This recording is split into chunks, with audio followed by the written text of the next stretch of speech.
कभी ये कहने में मजबूर है कि कहीं ना कहीं कोर्ट के ऊपर भी शायद कहीं ना कहीं सरकारों का दबाव हो। अच्छा, मजबूरी, बेरोजगारी, 2.5-3 साल से भर्तियां नहीं निकली थी, अचानक जैसे ही भर्ती निकली, भूखा मरता क्या ना करेगा। अगर 4 दिन से 5 दिन से कोई भूखा बैठा है तो उसको पानी भी मिल जाएगा, उसको भी वो टूट के भाग के लेगा। भूखा मरता क्या ना करे। इतनी बेरोजगारी है कि मजबूरी है उनकी, फार्म भरना बच्चों की मजबूरी है। सुदेश गोयल जी हमारे साथ हैं। हरियाणा में अलग अलग आंदोलन चलाते हैं, हरियाणा में बड़ी मुहिम चला रही है लिंग भेद खत्म करने की, और सेम पे स्केल की भी बात करती हैं। मैम ने एक उदाहरण दिया कि यदि पुरुष मजदूरी करता है तो उसे 500 रुपये दिहाड़ी मिलती है, यदि महिला मजदूरी करती है तो 300 रुपये मिलते हैं। ये बड़े बड़े कॉरपोरेट हाउसेज में भी ये समस्या है। आज जो है जंतर मंतर पर 1 रैंक 1 पेंशन के समर्थन में आई है। मैडम, ऐसे क्या आपको कारण लगते हैं कि आज तक 2015 से ये आंदोलन चल रहा है, 2600 दिन हो गए, क्या कारण लगते हैं कि सरकार आज तक इनकी मांगों को मान नहीं पाई है या मानना चाहती नहीं है? मुझे अभी समझ में आने लगा, हम लड़ाई लड़ रहे थे 1 रैंक 1 पेंशन। अग्निपथ योजना जो सरकार लेके आई है उसमें लिखा नो रैंक नो पेंशन। अच्छा। अब समझ में आ रहा है कि सरकार हमें इसलिए नहीं देना चाह रही थी क्योंकि वो फौज को खत्म ही करना चाह रही है। कोई रैंक नहीं मिलेगा, कोई पेंशन नहीं मिलेगी। लेकिन हम लड़ाई जारी थी, हमने सुप्रीम कोर्ट में केस डाला हुआ था। 5 साल सुप्रीम कोर्ट में तारीख पे तारीख मिलती रही। लास्ट में जज बोलते हैं और जो सरकार की नीति, जो सरकार ने जो दिया वो सही है, हम इसमें इंटरफेयर नहीं करेंगे। मुझे समझ में नहीं आ रहा, सुप्रीम कोर्ट को 5 साल तक ये समझ में नहीं आया ये एक लाइन बोलने के लिए कि जो सरकार ने दिया है। ये तो जब हमने कोर्ट में केस डाला उसी दिन बोल देते, पहले दिन ही खारिज करनी चाहिए। पहले दिन खारिज कर देना था। अगर सरकार की नीति उनको सही लग रही थी तो हमें 6 साल तक क्यों घसीटा कोर्ट में। तो कहीं ना कहीं कभी ये कहने में मजबूर है कि कहीं ना कहीं कोर्ट के ऊपर भी शायद कहीं ना कहीं सरकारों का दबाव हो। अच्छा, अग्निपथ की बात की आपने, अग्निपथ योजना की बात की, उसमें बहुत सारे लोग छात्रों ने प्रदर्शन किया, लेकिन जब एयरफोर्स की भर्तियां आई तो उसमें भी करीब 56,000 छात्रों ने अप्लाई कर दिया। तो ये दोहरी बात कैसे है? छात्रों ने जो आंदोलन किया था उस आंदोलन में मैं भी शामिल थी। हम कम से कम 50-60 हज़ार किलोमीटर में बच्चों के साथ चली थी। छाले भी पड़ गए थे पैरों में, अभी तक निशान भी नहीं गए हैं छालों के, तो अभी तक छालों निशाने गए हैं। लेकिन जो आप कह रहे फॉर्म भर दिए, मजबूरी, बेरोजगारी, 2.5-3 साल से भर्तियां नहीं निकली थी, अचानक जैसे ही भर्ती निकली, भूखा मरता क्या ना करेगा। अगर 4 दिन से 5 दिन से कोई भूखा बैठा है तो उसको पानी भी मिल जाएगा, उसको भी वो टूट के भाग के लेगा। भूखा मरता क्या ना करे। इतनी बेरोजगारी है कि मजबूरी है उनकी, फार्म भरना बच्चों की मजबूरी है। खाएं तो क्या खाएं, हर सरकारी चीज इन्होंने बंद कर दी, बैंकों का इन्होंने मर्ज कर दिया, हर चीज को ये खत्म करना। सरकार कहती है कि सरकार का काम नहीं है रेल चलाना, बैंक चलाना, सरकार का काम नहीं है। सरकार का काम है देश चलाना, देश की अलग अलग समस्याओं का समाधान करना। तो अगर सरकार ये सब चलाती रहेगी, कंपनियां चलाती रहेगी, तो फिर देश के लिए कैसे काम करेगी? देश के लिए काम नहीं करना ना सरकार ने। आपको लगता है मोदी जी देश के लिए कोई काम कर रहे हैं? आज तक अपने काल में 8 साल के इसमें काल में कोई एक काम देश के हित में किया हो तो बता दो प्रधानमंत्री जी। एक भी स्कूल की नींव रखी हो, एक कॉलेज खोला हो, मेडिकल कॉलेज खोला, इंजीनियरिंग कॉलेज खोला हो, एक भी देश हित में काम किया हो तो प्रधानमंत्री जी से पूछना चाहती हूँ। हाँ, इन्होंने काम किए हैं उद्योगपतियों के लिए, अडानी के लिए, अंबानी के लिए। अडानी का पैसा क्यों माफ कर रही है सरकार? करोड़ों रुपए उसका माफ करे है। किस आदमी का जो संसार में नंबर 4 पे है, धनी आदमियों में गिनती होती है, उस आदमी का कर्जा माफ कर रही है सरकार। हमारे देश में इतनी भूखमरी है, इतना बेरोजगारी है, किसानों का कर्जा माफ करने की बात की थी, आज तक प्रधानमंत्री जी ने पूरा नहीं किया। किसानों की आमदनी दुगनी करने की बात की थी, प्रधानमंत्री जी ने लागत दुगनी कर दी। मुझे लगता है कि शायद हम सुनने में गलती करते हैं, प्रधानमंत्री जी जो बोलते हैं ना उसका उल्टा करते हैं। मोदी जी ने कहा कि मैं लागत दुगनी, आमदनी दुगनी करूंगा किसानों की, उन्होंने लागत दुगनी करी। इन्होंने कहा था मैं 2 करोड़ रोजगार दूंगा, इन्होंने 2 करोड़ से भी ज्यादा लोगों को बेरोजगार कर दिया। इन्होंने कहा था देश का सबका साथ सबका विकास, अभी आज देश का सबका नाश और सबका विनाश हो रहा है। लेकिन जनता तो हिंदू राष्ट्र के नाम पे वोट दे रही है ना, जनता को हिंदू राष्ट्र चाहिए। किसने उसके दिलों में ये जहर घोला? बीजेपी ने, आरएसएस ने। ये धर्म के नाम पे लोगों को बहला फुसला कर लोगों को भड़का रही है।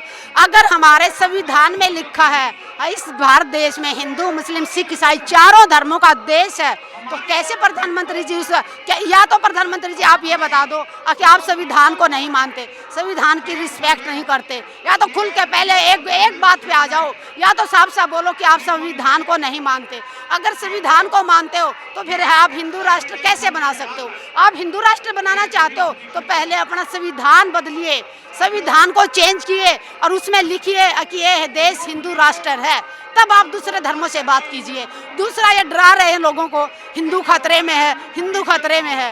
मैं पूछना चाहती हूँ हमारे तो संस्कृति खत्म हो रही है, पाश्चात्य संस्कृति आ रही है कि लोग जीन्स पहनना शुरू कर दिए हैं, ऐसा कहते हैं लोग जीन्स पहन रहे हैं, अपने संस्कारों का पालन नहीं कर रहे हैं।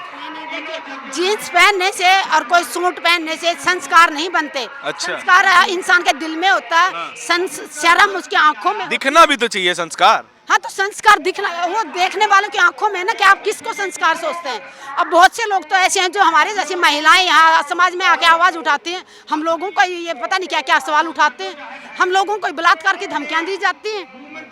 हम लोग जब महिलाएं आवाज़ उठाती हैं बलात्कार की धमकियाँ दी जाती हैं, और जब आप कंप्लेंट करने जाओ 14-14 महीने में FIR दर्ज होती है, दिल्ली राजधानी में भी, और 30,000 कोर्ट में केस चल रहे होते हैं। 2017 से लेकर आज तक उस फैसला नहीं कर पा रहे कि वो आदमी कौन था जो एक आर्मी ऑफिसर की पत्नी को बलात्कार की धमकी दे रहा था। आप ये देखिए, हिंदू राष्ट्र सरकार बनाना चाहती है तो पहले अपने संविधान में जाके पढ़ें पहले संविधान को कि संविधान में क्या लिखा। संविधान की इज्जत प्रधानमंत्री जी करेंगे तो देश इज्जत करेगा। और ये डरा रहे हैं कि हिंदू खतरे में है। आज तक आप सरदार सिख कितने हैं अपने देश में? 2% सिख हैं। हाँ। कभी किसी सिख भाई के मुंह से आपने सुना सिख धर्म खतरे में है? सुना कभी किसी सिख भाई से?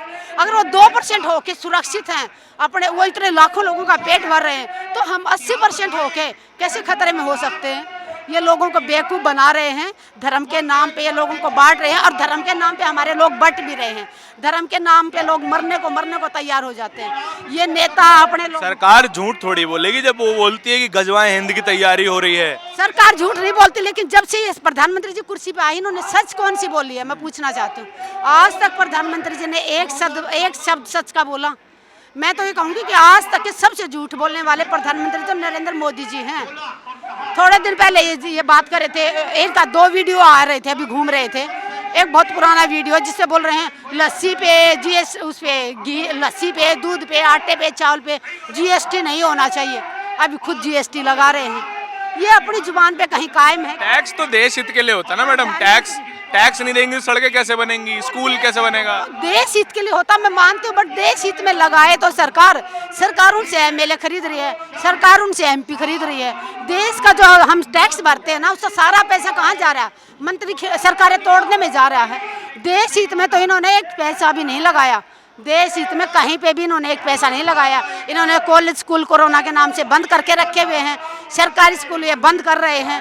अब एक नई नीति ला रहे हैं कि प्राइवेट स्कूल में आपका बच्चे को डालोगे तो 1100 रुपये सरकार देगी, और सरकारी स्कूल में डालोगे तो 500 रुपये आपसे लेगी सरकार। ये कौन सा रूल है? हमेशा प्राइवेट में ज़्यादा पैसा लगता था सरकार। हाँ, प्राइवेट में ज़्यादा पैसा लगता है तो फीस में समर्थन कर रही है ना सरकार, तो 1100 रुपये दे रही है। तो फिर से उस सरकारी स्कूल का माफ़ क्यों नहीं करी? सरकारी में 500 क्यों मांग रही है? सरकारी में जब बच्चे फ्री पढ़ रहे थे तो वहाँ 500 क्यों मांग रही है? ये सीधी चाल है, हम समझ नहीं पा रहे हैं। सरकारी स्कूल को ख़त्म करना चाहती है। प्राइवेट किसके हैं? प्राइवेट कोई गरीब आदमी तो स्कूल नहीं खोलेगा, इन्हीं के अकाउंट के हैं। हरियाणा में रोडवेज की बसें सिर्फ 1600 बसें बची हैं, और इनकी चाल में बताऊं, बस का कलर आप पहचान नहीं पाएंगे कि ये हरियाणा रोडवेज की बस है कि प्राइवेट बस है। एक बस एक पतली सी लाइन खींच रखी है, उसकी पहचान है, बिल्कुल सेम कलर। और आप सोचोगे आप खुश हो रहे कि रोडवेज की है, लेकिन सारी बसें धीरे धीरे करके प्राइवेट कर दी गई।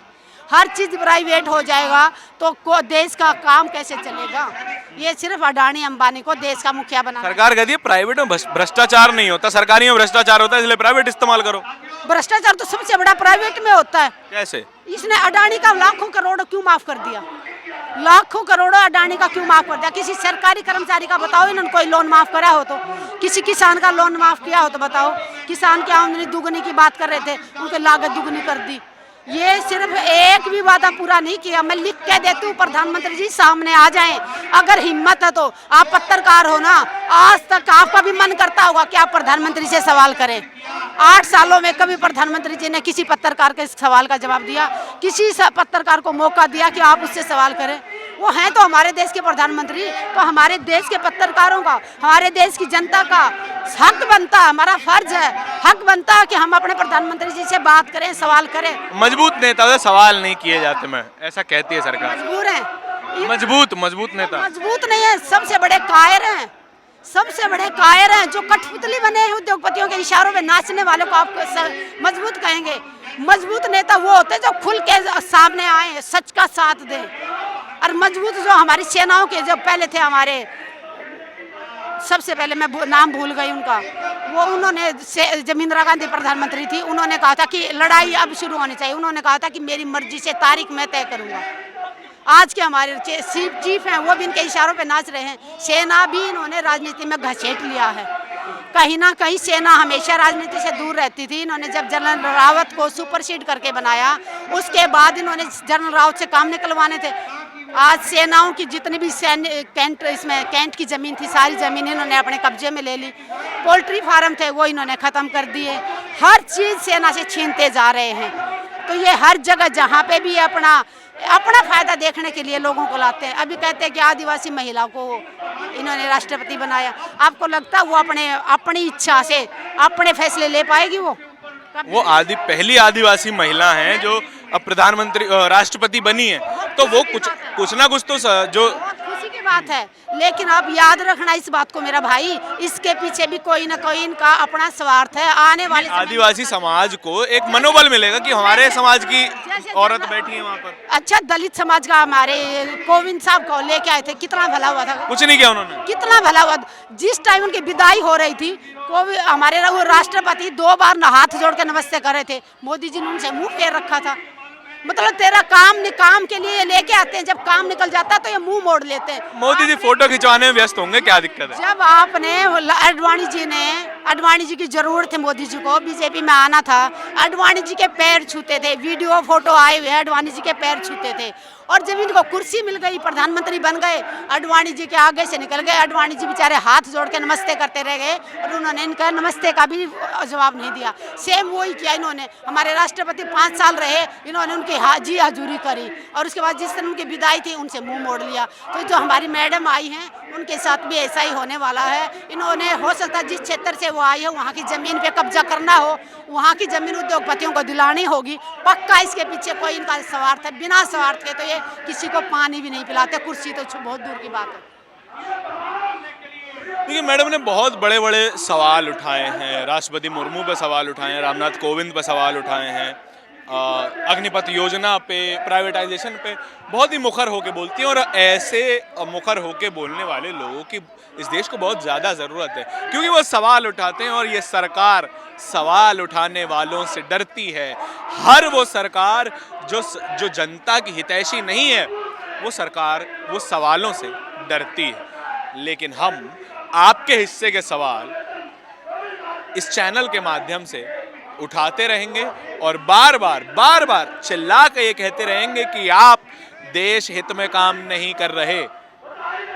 जब तक देश हित में काम नहीं करेंगे, तब तक इस माइक के सामने आने वाला हर व्यक्ति सवालों का सामना करेगा और आप पर सवाल उठाएगा। कैमरा पर्सन आशीष के साथ नेशनल दस्तक के लिए धारण की रिपोर्ट। धन्यवाद। नेशनल दस्तक की आपसे गुजारिश है कि अगर इसको बचाना चाहते हैं तो नेशनल दस्तक को सब्सक्राइब करने के लिए रेड कलर के सब्सक्राइब बटन को दबाएं, फिर बेल आइकन की घंटी दबाएं। नेशनल दस्तक को बचाने के लिए बहुत जरूरी है कि हर खबर को शेयर करें, लाइक करें, कमेंट जरूर करें।